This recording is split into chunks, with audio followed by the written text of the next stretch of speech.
प्यारे दोस्तों, जैसे आपको पता है, शनि महाराज 27 और 28 फरवरी के बीच में 2025 को अस्त होने जा रहे हैं और तकरीबन ये अप्रैल के पहले हफ्ते तक इसी अवस्था में रहेंगी।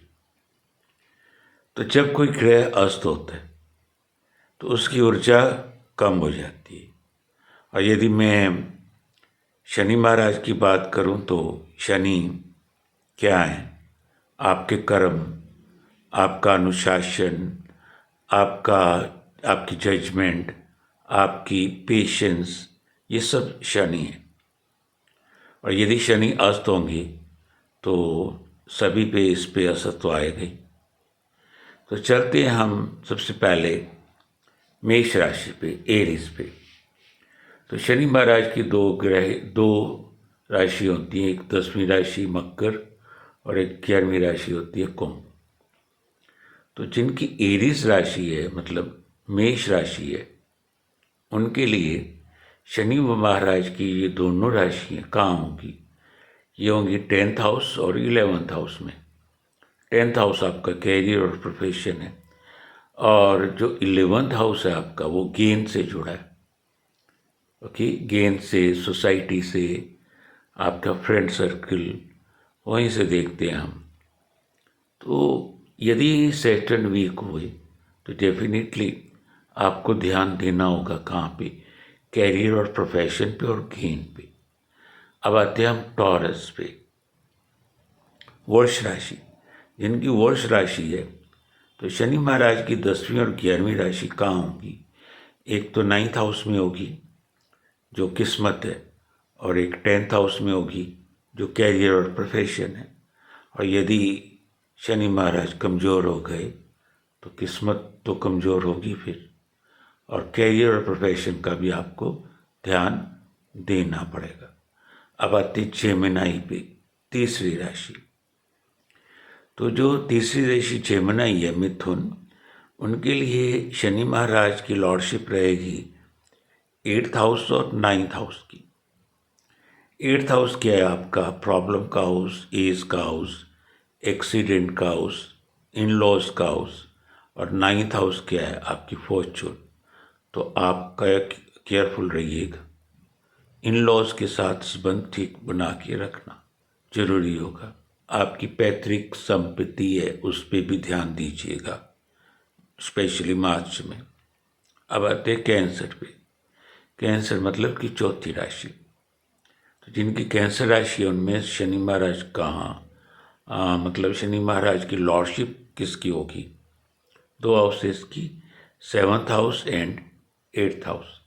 7th हाउस आपका मैरिज का हाउस है, पार्टनरशिप का हाउस है, और 8th हाउस एक्सीडेंट का है, और इन लॉज का है, एज का है, और आपके ऑकल्ट साइंसेस का है, इन सब का।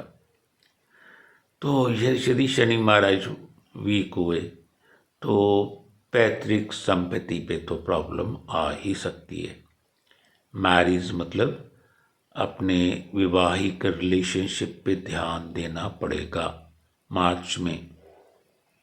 अब आते लियो पे, जिनकी 5वीं राशि है, उनके लिए शनि महाराज का लॉर्डशिप रहेगा 2 हाउसेस का। एक तो 6th हाउस है, जिसमें हम क्या देखते हैं? लड़ाई झगड़ा, हेल्थ, एनिमीज, ठीक है, और कर्जा। और एक देखते हैं 7th, जिसमें आपकी पार्टनरशिप है, मैरिज है। तो यदि कमज़ोर हुए शनि महाराज तो आपको हेल्थ इशू आ सकते हैं, कर्जे के रिलेटेड प्रॉब्लम्स आ सकती हैं, और मैरिज लाइफ में रिलेशनशिप के लिए ध्यान दीजिएगा। अब आते वर्गों पे, 6वीं राशि। इसके लिए सैटर्न की लॉर्डशिप रहेगी 2 हाउसेस की। किसकी? 5th house and 6th house. 5th house में कौन सी राशि होगी? सैटर्न की 10वीं। क्या वो इंटेलिजेंस हाउस है? स्टडी का है, गेन का है, लव का है, और आपकी चिल्ड्रंस का है। 6th क्या है? आपकी हेल्थ है, कर्जा है, और एनिमीज है। और यदि सैटर्न वीक रहा तो तो आपको अपनी एजुकेशन कंप्लीट करने में प्रॉब्लम हो सकती है, लव लाइफ में प्रॉब्लम आ सकती है। हेल्थ और एनिमीज का ध्यान रखिएगा। अब आते हैं हम लिब्रा, मतलब कौन सी राशि? 7th राशि पे, लिब्रा, तुला। और इनके लिए आपको 2 हाउसेस पे ध्यान देना पड़ेगा। एक तो 4th हाउस है, एक 5th हाउस है। 4th हाउस कौन सा है? फैमिली का, रिलेशंस का, प्रॉपर्टीज का। 5th हाउस क्या है? इंटेलिजेंस का, स्टडी का, और गेन का, और लव का। तो कहीं ना कहीं इन सभी के अबाउट आपको प्रॉब्लम्स आ सकती हैं, जो मैंने अभी बोले हैं। तो ध्यान दीजिएगा कि फैमिली टाइज हैं, रिलेशनशिप हैं, क्लोज रिलेटिव्स के साथ, आपकी एजुकेशन है, इन सभी पे ध्यान देना जरूरी हो जाता है। अब आते हैं 8वीं राशि स्कॉर्पियो पे। उसके लिए 2 हाउसेस का ध्यान देना, एक तो 3rd हाउस, एक 4th हाउस। 3rd हाउस आपका सिबलिंग का हाउस है, और एफर्ट्स हैं, ट्रेवल्स है। और 4th हाउस के आपकी फैमिली रिलेशंस हैं, प्रॉपर्टीज मैटर है। तो यदि सैटर्न वीक रहा तो आपको इन सभी में, प्रॉपर्टीज मैटर में ध्यान देना होगा। आपकी इम्यूनिटी लो हो सकती है, मल्टीपल हेल्थ इश्यू भी आ सकते हैं, ध्यान दीजिएगा। अब आते हैं सेक्रेटेरियस पे। सेक्रेटेरियस मतलब धनु राशि। तो धनु राशि के लिए आपको 2 हाउसेस का ध्यान देना पड़ेगा, एक तो 2nd हाउस, एक 3rd हाउस। 2nd हाउस किसका? वेल्थ और आपकी वॉइस का, कोर फैमिली का। 3rd हाउस आपकी सिबलिंग्स के, एफर्ट्स का, और ट्रैवल्स के। तो ध्यान दीजिएगा, फाइनेंशियल मॉड्यूलेशन, फ्लक्चुएशंस हो सकती हैं। सिबलिंग के साथ बैड रिलेशनशिप्स हो सकते हैं, तो अनएंडिंग इशू रह सकते हैं एनिमीज के साथ। तो आगे आते हैं कैप्रिकॉर्न, मतलब 10वीं राशि पे।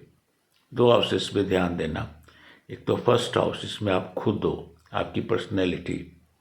और एक 2nd हाउस है आपका, मतलब कोर फैमिली, आपकी स्पीच। तो यदि सैटर्न वीक रहा तो सेल्फ कॉन्फिडेंस में कमी आएगी, फाइनेंशियल फ्लक्चुएशंस होने के चांसेस हो सकते हैं, और स्पीच का जो डिसेबिलिटीज आ सकती हैं स्पीच में। अब आते हैं एक्वेरियस पे। ये कौन सी राशि है? एक्वेरियस, कुंभ राशि। तो 2 हाउसेस का ध्यान देना। 1st हाउस तो है ही है, तो 1st हाउस को तो आप ध्यान दोगे, और एक आपको ध्यान देना पड़ेगा आपके 12th हाउस को। तो 1st हाउस क्या है? आपकी पर्सनैलिटी है, और आप खुद हो। और 12th हाउस किसका है? एक्सपेंस का है, ओवरसीज का है, फॉरेन का है। तो यदि आपकी कोई फाइल लगी हुई है फॉरेन के संबंध में, तो ध्यान दीजिएगा, ये महीना थोड़ा वीक रहेगा। 1st हाउस आप में सेल्फ कॉन्फिडेंस की कमी हो सकती है, और कुछ लॉसेस के ज़्यादा होने के भी चांसेस रहेंगे। तो अब आते हैं हम पाइसेस, मीन राशि पे। तो 2 हाउसेस को ध्यान देना आप, 11th हाउस को और 12th हाउस को। 11th हाउस आपका गेन का हाउस है, इनकम का हाउस है। और 12th हाउस जो है, ये किसका है? ओवरसीज का है, एक्सपेंस का है, और मोक्ष का है। तो यहाँ भी आपको अपनी गेन की तरफ ध्यान देना पड़ेगा। फ्लक्चुएशंस रह सकती हैं इनकम में, हेल्थ प्रॉब्लम्स भी हो सकती हैं, और इवन यदि कोई फाइल का केस है फॉरेन का, तो उसमें भी आपको ध्यान देना। अब सबसे ज़रूरी बात, मार्च का महीना क्योंकि शनि अस्त होंगे, तो खास करके नौकरी बदलना, विदेश में निवेश करना, और शादी के बारे में सोचना, घर खरीदना, थोड़ा सा इस महीने आप टाल सकते हो। और किसी को उधार ना दें, यदि उधार दिया तो वापस आने के चांसेस थोड़े कम हो जाएंगे। नेगेटिव सोच मत रखें, और अपने आप को लिथार्जिक ना करें, अपने अंदर जोश भर के रखें, और अपना मेंटल और स्पिरिचुअल और लेवल ठीक रखें, इमोशनल लेवल इवन। तो जो आपके गुरु हैं, जो आपके बुजुर्ग हैं, उनकी खूब सेवा करें, उनको अनदेखा ना करें। उनका यदि आप आशीर्वाद लोगे तो शनि डेफिनेटली ठीक हो जाएंगे। शनि का मतलब होता है आशीर्वाद लेना बुजुर्गों का। अपनी कार, स्कूटर, बाइक सब ध्यान से चलाएं, ये तो हमेशा ही ध्यान से चलाना चाहिए। खास करके मीन राशि, धनु और कर्क राशि वालों को ज़्यादा ध्यान देना पड़ेगा। गरीबों की मदद करें जिनको ज़रूरत है।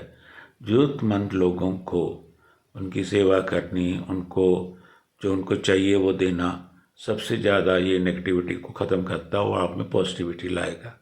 और इन सभी से ऊपर यदि आप सभी ग्रहों के वीक प्रभाव से बचना चाहते हैं तो मेडिटेशन कीजिए, हरि का नाम लीजिए, परमात्मा का नाम लीजिए और कम से कम आधा घंटा 1 घंटा सिमरन कीजिए। तो सिमरन में वाहिगुरु में अल्लाह, राम जो भी हैं, कृष्ण भगवान, जिनको भी आप, जो आपकी ईष्ट है, उनको पूजना, उनको याद करना बहुत ज़रूरी है। मेडिटेशन से होता है कि गुरु प्रसन्न हो जाता है। तो यदि ये गुरु प्रसन्न हो जाए तो सारे ग्रह खुद ब खुद ठीक हो जाते हैं।